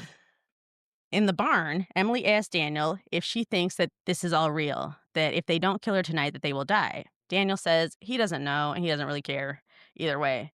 He says, I just want to get these bodies in the pit so we can leave. And Emily asks about the last time the family had to play hide and seek because they were little, and I don't think Emily was either an infant or she wasn't born yet because she's the younger sister. And she said, You were 7, right? And Daniel says, I remember all of it. He tried to protect Alex from seeing or hearing anything so he doesn't know what Alex remembers. Daniel says Alex deserves a better brother. I never should have let him marry Grace. We all deserve to die. And Emily says, Well, my kids don't. I'm like, I don't know about that, Emily. That Georgie seems Uh, kind of evil. he does. So I don't Mhm. know. I don't know if he should be released into society. Yeah. Yeah, But I don't. speaking of that, that's when Georgie wakes up hearing his mom's voice up in the barn. And she sees him. And he tells him that he followed the lady down into the barn and he shot her with a gun. And Daniel asks him, Why would you do that? And Georgie says, Well, that's what everybody else was trying to do. So He has a Emily point. yeah. Emily hugs him and says, "Oh, sweetie, I'm so proud of you." Back outside, Grace is running and the butler is chasing her in the car. He catches up to her. And he jumps out of the car and tackles her. So the two of them are fighting on the ground when Grace is able to get out from under him and she snatches her like the belt, the little satin belt from her dress, and she uses it to choke the butler. Once he's passed out, she gets into his car and drives off. But she didn't kill him. She just kind of knocked him out for a little bit. So when he comes to, he makes a phone call. And of course, the car has OnStar. And Of he has course. reported the car is stolen. So as she's speeding down the road, Grace hits the button to have them call the police and help her because people are trying to kill her. And the operator, Justin, is like, Oh, are you in a safe place? She's like, No, just call the police. Like she's screaming. Justin's trying to do his little spiel he has to do. He's like, Hang on 1 second. So he comes back. He's like, Ma'am, the car has just been reported stolen. So I'm going to have to shut it down. So he remotely shuts down the car. No, Yeah. no. And then tells her, Please stay with the vehicle. The police are on their way. And she's like, Fuck you, Justin. She's like screaming at him and cussing at him. He's like, Ma'am, there's no need to cuss. Is there anything else I can help you with? So they hang up, and the butler shows up, of course, before the police. And he shoots a dart through the window at Grace, sedating her. Does this butler get like a bonus if he gets her or I something? right? Because he's Like doing he's a lot. invested. A He He really probably lot. gets very a in good lot. salary. I assume his salary he has to is have a It great must salary. be. way Yeah. better than the usual butler Yeah. salary. When Grace wakes back up, she is in a bit of a fog and she's in the car and she looks over and sees Alex next to her in the driver's seat. And Alex tells her, You're safe now. We're leaving. And Grace closes her eyes again for a second. And when she opens them again, she sees Alex wearing a mask and he has this red light around him. And then she wakes up again, startled, realizing she was having a dream. So she's like in and out of consciousness. But now she's fully awake and she is in the back seat of the car with her hands and feet tied up while the butler is driving. On the car dash, the butler is video chatting with the whole Ladomas family, minus Alex and Daniel. He's letting them know they're on their way back. The butler is very proud of himself, and so he decides to loudly bump his jam, the 1812 Overture, in the car. And the family is still watching the video of the butler in the car, and they see Grace slowly sitting up in the back seat, getting ready to pounce. And they're trying to warn him, but he has the music so loud and he's conducting so fiercely, having a blast, that he can't hear their warnings. Grace uses both of her bound feet to kick the butler in the back of the head and then in the face. And then he loses control of the car and they crash into a tree and the car flips. The signal to the family goes dead. Grace stays conscious in the back seat and is able to crawl out of the car through a broken window. But as soon as she gets out and to her feet, Daniel walks up to her, holding a gun. Daniel said, I just came out here to get a break from the madness when I saw the car crash. Grace pleads with him and says, Daniel, you don't want to kill me. He says, No, I don't. I like you, Grace. Grace tells Daniel that he's a good guy and that Alex loves him, but he's not going to forgive him if he does this. And Daniel says, Maybe not, but at least he'll be alive. I can't let my entire family die because of you. Grace says, This is insane. No one's going to die. Daniel tells her, I'm not who you think I am. Alex is the one that if you were to get out, he would have been the one to save you. Daniel then swings the butt of his gun at Grace and knocks her out. He then says, You can come out now. And we see the butler emerge from behind the car. And he tells Daniel he needs to get moving. It's less than an hour till dawn, and they need to prepare for the ritual. Upstairs in the bedroom, Alex is crying and still trying to get out of those cuffs when his mother comes in to talk to him. So he stops and kind of hides what he's doing. And Alex tells her, You didn't think I was just going to let this happen, did you? And Becky tells Alex that she actually really likes Grace. She doesn't want to do this, but they have to protect the family. And Alex says, If Grace dies, I will kill you. And Becky says, Then I suppose I'm dead either way. Alex says, maybe it's a crock of shit and nothing will happen. And Becky replies, if you believe that, then you wouldn't have let her draw a card at all, which is a good point. Yep. Becky asks Alex why he left the family, and he says, well, one night when I was chanting and slicing the throat of a goat, it finally occurred to me that this wasn't a normal thing to do. But what scared me the most is that it felt normal. And I realized you'll pretty much do anything if your family says it's okay. And then I met Grace, and she is the opposite of all of you. She's good, and she made me feel like I could be good too. So if it comes down to you or her, I choose her. And his mom says, I don't believe that for a second. And I don't believe that a girl that you've known for a year and a half knows you better than I do. A little later, the family is preparing for the ceremony. Becky is with her daughter and her grandsons, and they're telling the boys the story of Mr. LaBelle and what he means to the family and how he's the reason they have all the nice things that they have. But sometimes Mr. LaBelle wants something from them in return. So it now cuts to Fitch in his ceremonial robes, hyping himself up. It's like, you can do this, because this is his first ever ceremony. So he's like, he's probably on some coke again, too. And he's like, yeah, we can do Mhm. this. Yeah. So everyone's putting on their robes and getting ready. And Mr. Ladomas is talking to the chair in the home that they have reserved for Mr. LaBelle. So every time you see them looking at this empty chair at the dining table, no one can touch that. Mr. LaBelle, they assume, is always sitting there like that's his spot. Ah. Or for him to come and go. I don't know how he works. I don't know. So Alex still tied up in his room, and Daniel is sitting at a table looking miserable. All this time, though, like I said, he's been carving away at this wooden bedpost, and he's wearing it down, and he's just about carved all the way through the wood to free himself. The screen goes black, and we hear and see thunder and lightning. And when it comes back, Grace is laying on a table in the game room with tape over her mouth, and she's tied down. Family is standing around her, beginning the ceremony. They pass a chalice around and speak some Latin and drink from it, and everyone is there except for Alex. Mr. Ladomas holds up a dagger above Grace, and they all say some more Latin chants. Mr. Ladomas swings the dagger up higher to get ready to plunge it into Grace's heart, and he shouts, "Hail!" And then he stops. He goes silent for a bit, and everyone looks at him, and then he grabs his belly like he's about to be sick, and then he starts throwing up blood. And immediately after that, everyone else begins to vomit in the order that they passed around and drank from that cup. Oh, Mhm. no. Grace stops struggling on the table because she's very confused, and they all notice that only one person is not throwing up, and it's Daniel. They immediately Oop. know that Daniel has poisoned them. And his father goes to punch him, but he misses him. He's very weak and doesn't have much strength left. And Daniel quickly starts to untie Grace from the table. His wife asks him, "What did you give us?" And he says, I don't know, that same stuff we poured on the maids." His dad screams, "Hydrochloric acid?" Oh my And so god. and Daniel grabs Grace and he rushes her out of the room, just as Alex has finished sawing his way free upstairs. I like that he Al- even poisoned his own wife. yeah, oh, yeah, he took everyone Needless out. to say, yeah. Alex unlocks the handcuffs with the key that his dad left in the room, and he hurries down to find Grace. As Grace and Daniel hurry down the hall, Grace asks him, "Wait, did you kill them?" And Daniel says, "No, no, no. I just gave them just a little nip. I Googled it. They'll shit weird for a week, but they'll be fine." Daniel and Grace go to find Alex, and they hear his father screaming, "Find them!" And Grace tells Daniel, "I knew you'd help me." Daniel says, "I didn't. I just knew that at some point, someone had to burn this all down. I just never thought it would be me." Just then, Daniel's wife Charity pops up and she pulls a gun on them. Daniel stands in front of Grace to try and calm his wife down. And Charity asks him, "Did you really not care if I die?" And Daniel tries to tell her that you don't have to do this when she shoots him in the neck. Now, she was aiming for Grace, Oh, but as we've noticed this whole time, for all the weapons that this family has, not one of them has bothered to ever go to a range to learn how to shoot. Right, clearly. that's the part Yeah, that doesn't make sense. I feel like these 0 types of sense. families, that's what they do. Just Right, you have more Right. than enough shooting time to go practice. hunting and shooting practice. I don't know how they're all this bad at shooting.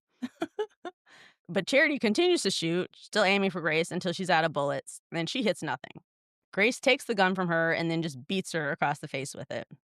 Grace then goes over to Daniel to try to help him, but she has hit his carotid artery and he's dying. He tells her to run, and as she runs off, she runs into Mr. Ladomas, who's not looking so great. He tells her, "Who do you think you are? You're just another sacrifice, another goat. Fuck the altar. I'm going to do this right here." He charges towards her with the dagger, and Grace picks up this huge lantern and she quickly hits him in the face twice with it, and he hits the ground. Grace then throws the lantern down on the floor. It breaks, it rolls over to some drapes, and it starts them on fire. Alex has now made it downstairs, and he finds his brother still alive but choking on blood, and he doesn't have much longer. And Alex stays with him, trying to do something to save him, but he can't, and Daniel dies. And Alex is just destroyed. Like, that was, other than Grace, that was the only other person he loved. Aw. Grace runs through the house again until she runs into Becky now. And Becky shoots a bow past her head. She doesn't come close to hitting Grace.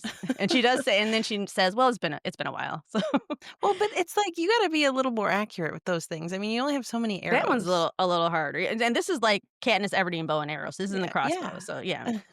Becky now throws down the bow and she just runs at Grace trying to choke her.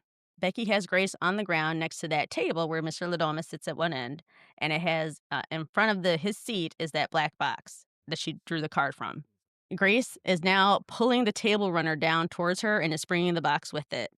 Grace quickly headbutts Becky, causing her to fall back, and then she grabs the box and she just smashes Becky across the face with it and looks down at Becky and says, "Fuck your family."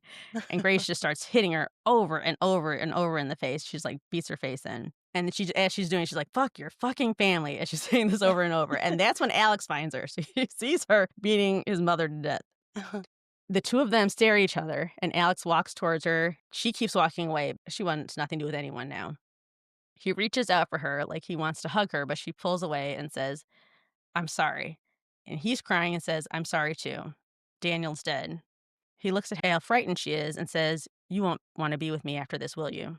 She doesn't respond, but she lets him move closer to her, and he kind of like caresses her face tenderly at first, and then he starts to squeeze her face between his hands and starting to hurt her. So she's trying to pull away and pull his hands off, and she's like, "Stop, stop, you're hurting me." And then Alex yells, "She's in here." Oh And he my did. I think he god. did it. He's like, Mhm. "She's not gonna take me back." So what the Right. hell? Yep. What? Yeah, when she Son started of a bitch. backing away and he's like, "You're not gonna wanna be with me," he realizes like, "All right, well, then let's just do this." Ugh. Yeah. So he grabs her in his arms and he's holding her as she's screaming and fighting to get out of his grip. All of the remaining family members rush in to get her. They see Becky beaten and bloodied on the floor, and the father's so upset and he starts crying. And Helene reminds him, "Hey, we don't have time for this. The sun's about to rise. We got to do this now." She tells Emily it's time for your boys to take their place. So I don't know if they have to have a certain amount of people here, but two are out. So they bring the two little boys in. It cuts to a shot of the estate grounds, and the sun is just starting to peek over the horizon. The fire that Grace has started in one of the rooms is growing, and it's well on its way. Oh, yeah, I forgot about the fire. Yeah, it's a huge house, so it's gonna take a while for it to get to Oh, get through okay, there, okay. yeah. They still have plenty of time, but the fire is getting ready to branch out into some more rooms. With no time to get back to the ceremonial table in the game room, they just decide they're gonna put her on top of this table, the one that Mr. LaBelle sits at, and they all hold her down as best they could. So Grace is on this table, and she's thrashing around, and Helene starts saying all the ceremonial words. Alex then takes his place at the head of the table. So he's now at Grace's head, so he's now looking down at her, so where his father stood before. He begins chanting in Latin, and the kids are joining too. And I don't know how they know the words, but they just start joining in. And Georgie is smiling and loving this. So Georgie really is a psycho. That kid was Yeah, messed up. clearly. Yeah. Yeah. They all give a few shout outs to Satan. And then Alex raises the dagger and he swings it down to plunge it into Grace. But just before he does this, we see that Grace has dug her nails into Helene's hand, causing her to like loosen up a little bit in pain. And that gives Grace just enough space to roll over so the dagger goes right into her shoulder. Everyone is shocked and horrified at the sudden turn of events. And so they all kind of back up and they release their grip on her. And now she's sitting up at the table and she now has a weapon. She jumps off the table and lets out that really cool feral scream again.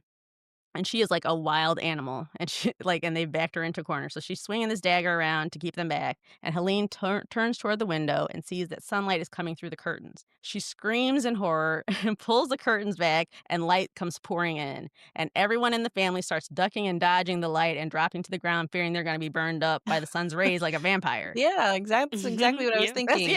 Nothing happens. Oh, The okay. sun doesn't harm them. And Helene cries and turns to LaBelle's seat and says, Is all lost? Please forgive us," begging Mr. LaBelle for mercy.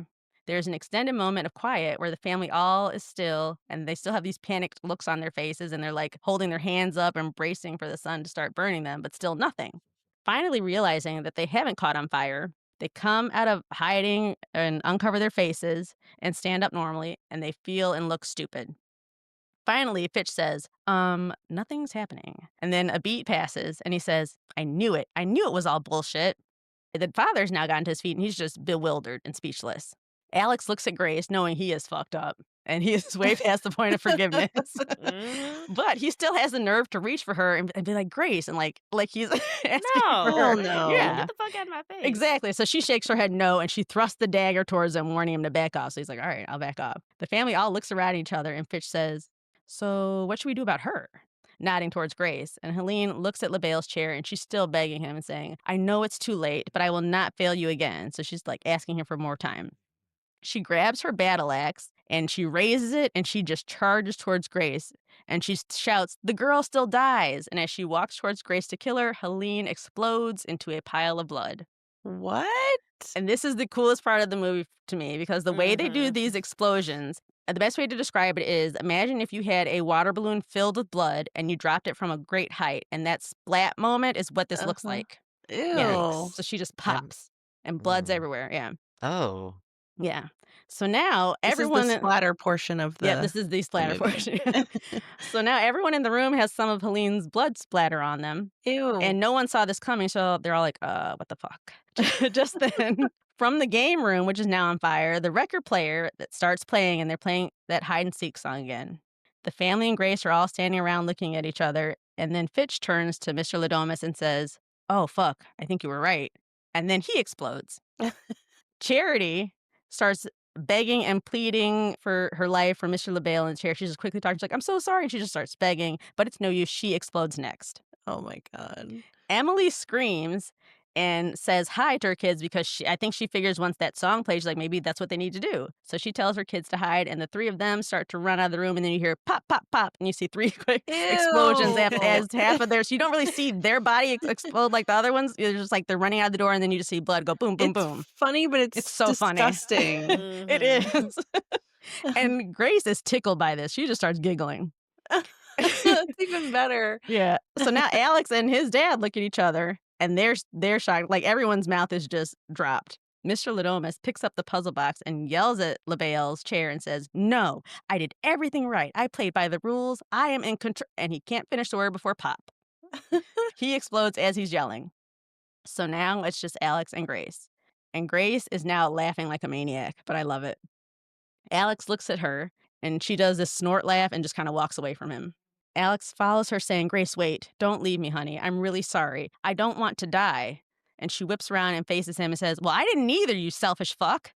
And Right. Alex, right? Alex says, no, I'm not like them. I'm not. You made me better, honey. He's not taking me. Look, he's not even taking me. I get a do-over, sweetie, and it's all because of you, Grace. I'm really scared. And he goes to hug her, but she backs up and says, don't fucking touch me. And Alex backs away. He's like, okay, okay. And the hide and seek song is about to come to an end, and you hear kids counting down from 10. Grace looks at Alex and says, Alex, I want a divorce. She takes off her ring and throws it at him just as the kids yell out 3, 2, 1, and on 1, Alex explodes. Oh, shit. Grace is now covered in everyone's blood, but she is finally alone and at peace. The fire in the fireplace in that room suddenly roars, and for a quick flash, we get a ghostly vision of Mr. LaBelle. And it's just like this whoosh, and then he's gone. And Grace looks and goes, fuck. Like, she didn't really, like, that just surprised her. So now the house is continuing to burn down around her. And as she's leaving, Grace grabs Becky's cigarette case and takes it with her. Grace walks out to the back where less than 24 hours ago, her wedding was held. So the seats are still set up. So she just walks back to her little wedding venue. She sits down on the steps as the house burns down behind her, and we hear emergency service sirens approaching. And in this final gorgeous shot, she lights up a cigarette and smokes on the steps what was once a white wedding dress that is now completely black and red. It is soaked in blood. Ugh. And there's these embers from the fire floating around her. It's just a really cool shot. And the police arrive. A cop approaches her and says, ma'am, are you okay? And she doesn't answer. She just continues to smoke. And he calls for the paramedics to come over because she's covered in blood. So he's trying to see if she's injured. And he looks at her and says, Jesus Christ, what happened to you? And she simply responds, in-laws. And that's the end. That's so funny. I love that movie. It's so fun. That's That's crazy. The explosions. Ew, that's disgusting. It was the best part. Like Absolutely. that was, it was such a cool. That's the part I think like You have to get through the rest of the silliness, but I think, Kristen, you would enjoy the payoff at the end because it's just so fun I and love a funny. good payoff like that, absolutely, and I like I like horror comedies, I've Mhm. decided, so I think this is one I actually do wanna see. Yeah. Yeah, because when I first saw it, I had heard of it, but I didn't know what it was about. So I was watching it. I went in blind. So I Oh, really thought nice. the whole time that it wasn't true. They were going to find out at the end it wasn't true. So when they did, and they're like, "Oh, nothing's happening," I was like, "I knew it." Mhm. And then when everyone started exploding, my mouth dropped. I was like, "Oh God!" Like, they were right.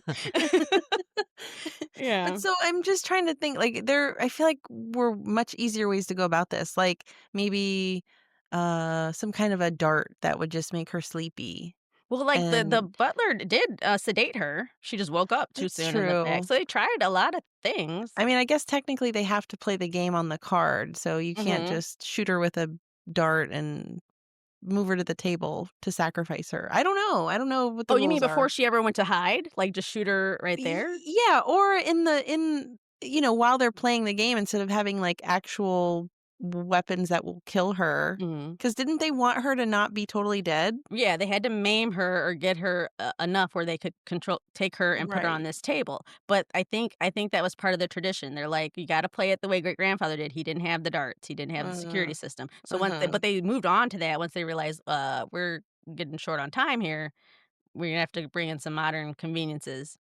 Which was And breaking the rules anyway. right, so they'd already So broken the Mm. rules that way. So then you kind of wonder, okay, could they have gotten away with it with reasoning with Mr. I don't know if you can reason with the devil, but with reasoning with them, but they had already broken so many rules and I think he just follows the rules. Like you gotta play Yeah, it this way, and if she makes it till dawn, she wins. You can't punish Grace for winning. right. So, you know, Huh. See, it's I a mean, I almost felt like they were more motivated by the fear of losing their empire than they even were of, like, the thought of dying. I I mean, felt like they were obviously. I felt like they were more motivated by dying. You I don't think know. so? Yeah, I Because to think me, it so. seemed like. Charity was more motivated by losing money. Yeah, She that's she 'cause she true. flat out said it. Everyone else kept saying, "We will die if we don't do this. We will die." So, Mm.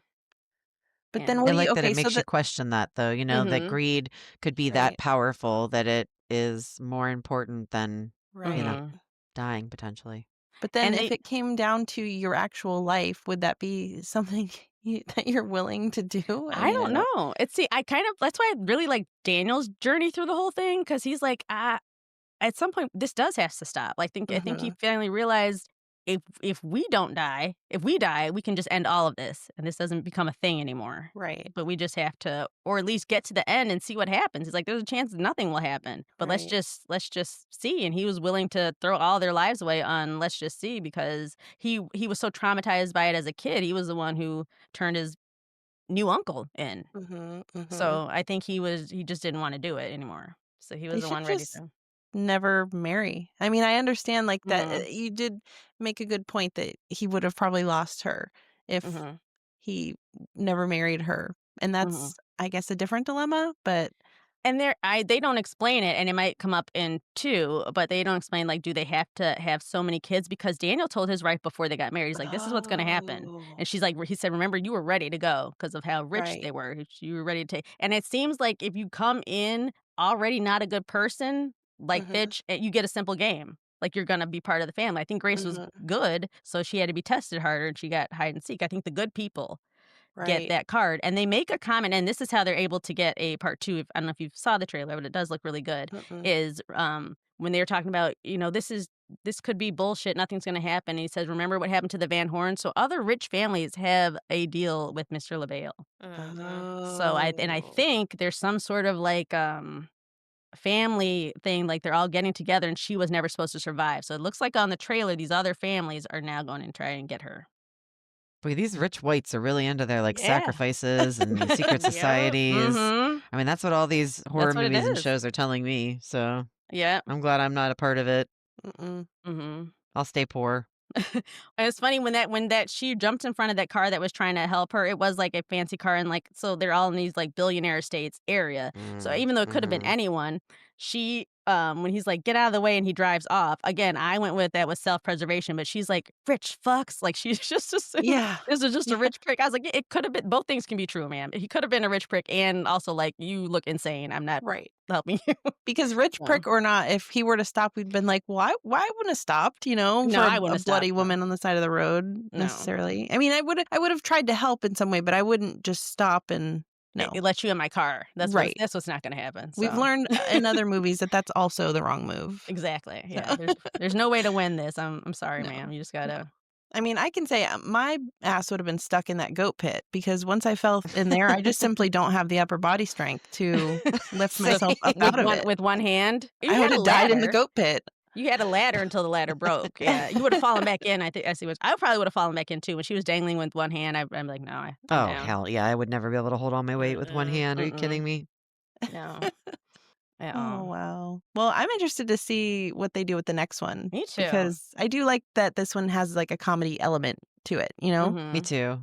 And Yeah. I'm gonna go watch the trailer because Yes. I Googled it while we were chatting, and it said that it, like, broke records for how many people watched the trailer in a 24-hour period, so I guess a Mhm. lot of people are excited about it, and I can't believe I hadn't even really heard of it, I'm so Oh, so yeah, excited. when that trailer came out, I somehow it showed up on our, Fear and Wine feed right away, and then I looked at the top because it was Samara Weaving talking, I was like, "Ooh, this she must be talking about Mm. the movie because 'cause I'd heard it was coming out when I saw what movie did I just go see? Oh, Now You See Me, Now You Don't, and I Oh, saw that yeah. that was coming. So, I'm scrolling through our feed, and then it said the trailer dropped 5 minutes before I watched it, I was like, "Ooh." So, Oh, it looked really wow. good. That's Yeah, so awesome. I would I check it can't believe out. it's been that long since that movie came out, though. I really can't Mhm. or I mean, I feel like it's been longer is what I meant to say. The It last 5 years or so have been just like such a blur. Yeah. Mhm. It's We so talked weird. about that last night, we were at our friend's house, and I think, Josh said, "It feels like it's been one long day." Right. One Right. really long bad day. It really does. You keep thinking you're Mhm. gonna wake up the next day and be like, tomorrow will be new. It'll be No, different." it's No, just a it's just it continuation of the really same is. bad day. It really is. Yeah. Uh, But, and I think when it first came out, because I didn't see it right away, I don't think it was, like, a huge hit, but it's one that grew into, like, a cult classic. It just kind of Definitely. I yeah. can see that.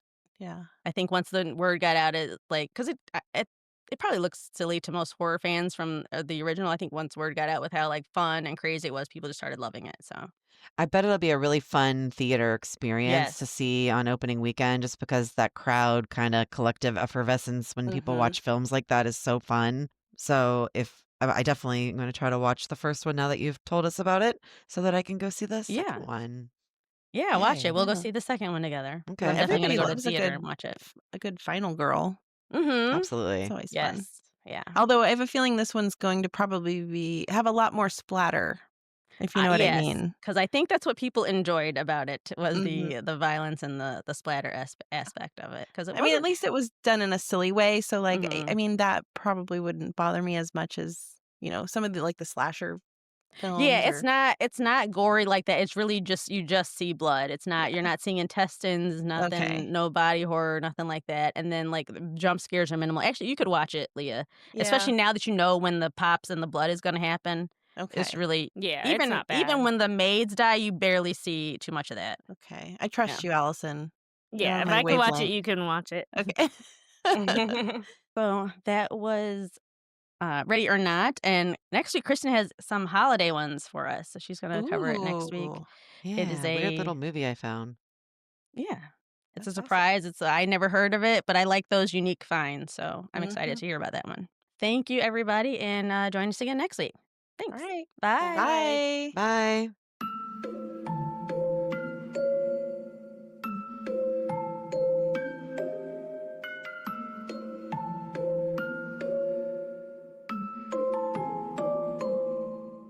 For more information about our episodes, follow us on Instagram at Fear and Wine Pod.